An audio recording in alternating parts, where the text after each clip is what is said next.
আমরা একটা কমিটমেন্ট নিয়ে আন্দোলন শুরু করেছিলাম। আমাদের একটা কমিটমেন্ট ছিল যে আমরা যেই দাবি আদায়ের জন্য নেমেছি আমরা এখানে থাকবই, এবং আমাদের ফার্স্ট লেয়ার সেকেন্ড লেয়ার এরকম একটা লেয়ার ঠিক করা ছিল যে ফার্স্ট লেয়ার না থাকলে সেকেন্ড লেয়ার করবে।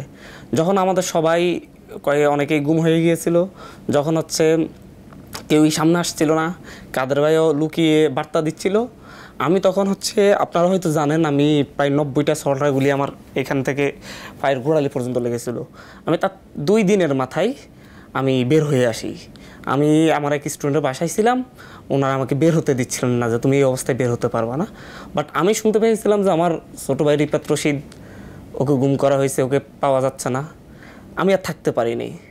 আমি বের হয়ে গিয়ে আমি গণস্বাস্থ্যের সামনে একটা সংবাদ সম্মেলনের আহ্বান করলাম।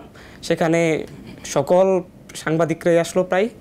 আমি সেখানে সংবাদ সম্মেলনে খুব কান্না করে আমি সেখানে ওদের যারা গুম হয়েছে তাদের, আমি 7 জন গুম হয়ে গিয়েছিল, তাদের আমি চাইলাম যে 24 ঘন্টার মধ্যে সন্ধান চাইলাম।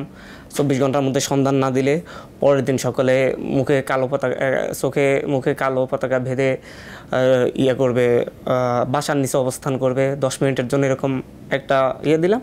বাট কোনো মিডিয়া, আমি মনে হয় এটা বুধবারে দিয়েছি, মঙ্গলবারে দিয়েছি, বুধবার পর্যন্ত টাইম দিয়েছি আলটিমেটাম, বৃহস্পতিবার আমার কর্মসূচিটা হবে 11টায়। নট এ সিঙ্গেল মিডিয়া, বাংলাদেশের কোনো মিডিয়াই আমার এটা প্রকাশ করে নাই। আমি খুব হতাশ হয়ে গিয়েছিলাম। মানবজমিনের ভিতরে এতটুকুন একটা নিউজ ছাপাইছে, সেখানে কর্মসূচির বিষয়টা ছিল না, জাস্ট ওদের সন্ধান চাইছে এই বিষয়টা ছিল। হতাশ হলাম। বৃহস্পতিবার সকালে 2-1 ছাড়লো, যেদিন আমার কর্মসূচি 11টার পরে, 11টায় কর্মসূচি দিয়েছি, 12টার দিকে ছাড়লো। মানে এরপরে ভারতীয় কিছু মিডিয়া ছাড়লো, ইন্টারন্যাশনাল মিডিয়া ছাড়লো, যার পরে মানুষ জানতে পারলো যে আমি একটা প্রেস কনফারেন্স করছিলাম যেখানে প্রায় 100 সাংবাদিক, 100টা মিডিয়া, প্রিন্ট মিডিয়া সবাই ছিল। এরপরে যখন আমি সামনে চলে আসি, তখন আমি যখন জানতে পারি মেইন সাসপেক্টটা আমি, তখন আমি এসে দাঁড়াই যে একমাত্র মাঠে তখন আমি দাঁড়াচ্ছি। আমাকে এরপরে ওখান থেকে ডিজিএফআই ঘেরাও করে। সেখানে আমি আমার কিছু গোয়েন্দা সংস্থার ভাইদের হেল্প পাইছি, সাংবাদিকদের হেল্প পাইছি।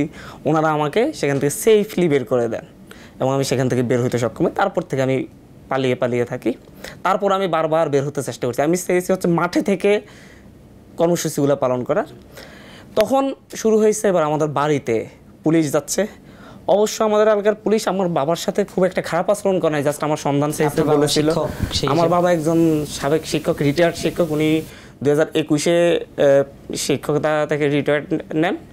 তো বৃদ্ধ, খুবই হজ করে এসেছেন, নিজের এক পা প্রায় ব্যথা, মানে চলতে কষ্ট হয়।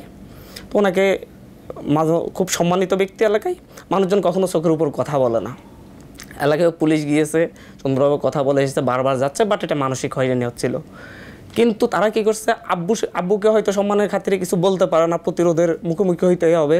মানুষজন আব্বুকে অনেক শ্রদ্ধা করে। আব্বু যেসব দোকানে বসে সেসব দোকানগুলো বন্ধ করে দেয়। আমাদের সাথে যে এইসব দোকানগুলো সম্পর্কে ভালো, সেসব দোকান বন্ধ করে দেয়। আমাকে নিয়ে যারা লেখালেখি করে তাদেরকে উপর হামলা করে, তাদের মোবাইল চেক করে, ভেঙে ফেলে, নিয়ে যায়। এরকম একটা অরাজক পরিস্থিতি সৃষ্টি করে। আমি জানতে পারি না, আমার ফ্যামিলির সাথে আমি প্রায় 8-10 দিন ডিসকানেক্টেড। এরপর আমার বাবা 65 বছর বয়সে কখনো বাড়ির বাইরে থাকেন নাই, কখনো না, নিজের বাড়িতেই থাকছেন। বাবা মা দুইজনই বৃদ্ধা, আমি ওনাদের 6ষ্ঠ সন্তান।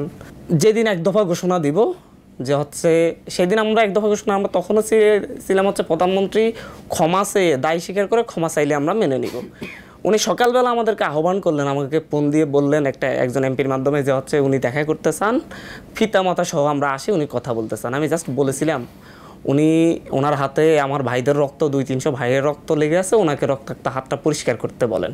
আমি ইঙ্গিতে বলেছিলাম ওনাকে দায় স্বীকার করে ক্ষমা চাইতে বলেন, তারপর আমরা বসবো কিনা ভেবে দেখব। বিকাল হইতে হইতে আরও 10টা লাশ পড়ে গেল সারা দেশে। তারপর তখন আমরা খুবই ক্ষুব্ধ হই। আমি রিফাত রশিদ এদেরকে নিয়ে একসাথে ছিলাম, মাহিন ভাই ছিলেন পাশে। 3 জন মিলে আমরা সিদ্ধান্ত দিই আমরা 1 দফাতে যাব, সিদ্ধান্ত নিই। এবং আমরা সরাসরি ঘোষণা না দিয়ে একটু ঘুরিয়ে ঘোষণা দিয়ে উনি গণভবনে থাকার অধিকার হারিয়েছেন, এভাবে বারবার বিশ্বাসঘাতকতা করে সরাসরি আমরা 1 দফা ঘোষণা দিই না। সেই ঘোষণা দেওয়ার আগ মুহূর্তে আমি আমার বাবাকে ফোন দিয়ে বলি যে বাবা, আপনি আম্মু সহ বাড়ি ছাড়তে হবে। আমি আমার লাইফে কখনো বাড়ি ছাড়ি নাই। আমার বাড়িতে আমাকে কে গেল, আব্বুর অনেক কনফিডেন্স, ভালো কনফিডেন্স যে হচ্ছে আমাকে তো সবাই সম্মান করে, কেউ আমার এখানে কিছু করতে পারবে না। বাট আমি আব্বুকে বুঝিয়ে বলি যে দেখেন আমরা তো ডিরেক্টলি এই ফ্যাসিস্টের পতনের কথা বলতেছি, আর পতনের কথা বললে তারা মানে হচ্ছে আপনাকে কেউ সম্মান যারা করে তারাও আপনাকে মানে রক্ষা করতে পারবে না, এরা যে ধরনের ইয়ে হচ্ছে। উনি কান্নাকাটি শুরু করলেন, তারপরে হচ্ছে বিভিন্ন জনকে দিয়ে বুঝিয়ে ওনাকে বাড়ি থেকে অন্য এক জায়গায় স্থানান্তর করি। এরপরের ইতিহাস জানা, আমরা এক দফা দেওয়ার 2 দিনের পরে উনি বাসায় ফিরতে সরকারের পতন হয়। এবং আমি যখন ওনাকে ফোন দিয়ে ফার্স্ট আমি ফোন দিয়ে বাবাকে বলি আব্বু শেখ হাসিনা পালাইছে, উনি তখন খবর দেখে কাঁদতেছিলেন। উনিও কাঁদতে কাঁদতে বাবা তোমার সাথে 1 সপ্তাহ পর আমি বাবার সাথে কথা বলি, তখন প্রায় 1 সপ্তাহ পরে, সরি এর মাঝে আমি একদিন কথা বলেছিলাম ওনাদেরকে বাসা ছাড়তে, এর মাঝে তুমি আসো কি না জানি না ইয়ে করছি না, কান্নাকাটি খুব আমিও কেঁদেছিলাম। এরপরে ওই এলাকার মানুষজন সবাই গিয়ে আব্বুকে নিয়ে মিছিল দিয়ে সবাই খুব ভালোভাবেই ইয়ে করছে। এর মাঝখানে আমাদের বাড়িতে আগুন দেওয়ার চেষ্টা করা হয়েছিল কয়েকবার, ছাত্রলীগ সভাপতি সহ ওরা চেষ্টা করেছিল। বাট এলাকার মানুষজন বলেছে, আমার বাবুকে মাওলানা সাহেব বলে যে মাওলানা সাহেবের বাড়িতে আশপাশে কাউকে আসতে দিব না, এরকম একটা ধমক দিয়ে রাখা হয়েছিল, যার কারণে ওই সাহসটা করতে পারে নাই। আমাদের গ্রামের মধ্যে সবচেয়ে ভাঙ্গা ঘরটা এখন আমাদের পুরো ইয়াতে, মানে টিনের ঘর প্রায় 20-25 বছর আগে মাটির সাথে বসে গেছে। বিষয়টা আমার বাবা 10,000 টাকা বেতনে চাকরি করেন, মানে চাকরি করতেন, সেখান থেকে রিটায়ার হয়েছেন, এখন পর্যন্ত উনি পেনশনের টাকাটাও পান নাই। অনেকদিন অপেক্ষা করতেছেন যে পেনশনের টাকা পেলে উনি ঘরটা দিবেন, আর আমরা কেউই প্রতিষ্ঠিত না। উনি আমাকে নিয়ে সব পেনশন, আমি আব্বুকে বললাম যে হচ্ছে আব্বু আপনার তো 3টা ছেলে, আমার একটা ছোটো ভাই আছে, আপনি আমাকে এই পথে ধরেন আমি নেমে গেলাম, বলতেছিল সবচেয়ে বড় স্বপ্নটা তো তোমাকেই নিয়ে, কেঁদে কেঁদে বলতেছিল। আমি বললাম স্বপ্নটাকে সবসময় মানুষ কোরবানি দিতে হয়, আপনি মাফ করে দিয়েন। এবার বলে মানে আমরা মূলত পরিবার থেকে মাপ নিয়ে মানে হচ্ছে ক্ষমা চেয়ে রাজপথে নেমেছি। আমাদের একটাই চিন্তা ছিল হচ্ছে এই দেশকে মুক্ত করতেই হবে। বারবার মানুষ মারবে, বারবার সে ক্ষমতায় টিকে যাবে, যাকে ইচ্ছা তাকে খুন করবে, স্নাইপার ইউজ করবে, এমনকি মানে বিভিন্ন আশপাশের দেশ থেকে তারা মানে বিদেশি সৈন্য এনেও দেশের মানুষের উপর আক্রমণ করে, এটা আর হতে পারে না। স্বাধীন রাষ্ট্র, সার্বভৌম রাষ্ট্রে আমরা এটা চলতে দিব না। আমরা প্রত্যেকে বাড়ি থেকে ইয়ে করে নিয়েছি। রিপ্রাত রশিদ আমার পাশে ছিল, ওর বাবা আমাকে বাড়ি থেকে সরাইছে।